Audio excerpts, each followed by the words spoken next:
पालघर तालुक्यातील बोरशेती हद्दीतील घरतपाडा परिसरात नुकतेच पूर्ण झालेल्या रस्त्याच्या कामात गंभीर अनियमितता उघडीस आली आहे।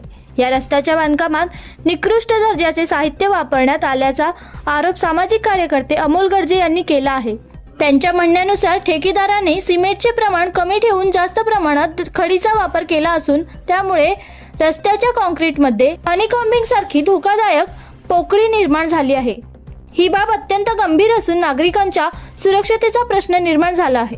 दरम्यान सार्वजनिक बांधकाम विभागाचे उपअभियंता अजय जाधव यांनी याबाबत कठोर भूमिका घेतली आहे।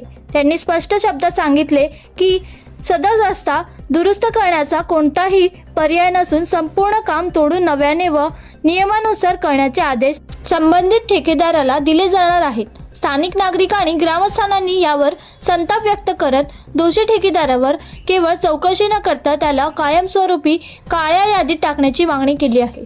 या संपूर्ण प्रकरणावर प्रशासन कोणती ठोस कारवाई करते याकडे सर्वांचे लक्ष लागले आहे।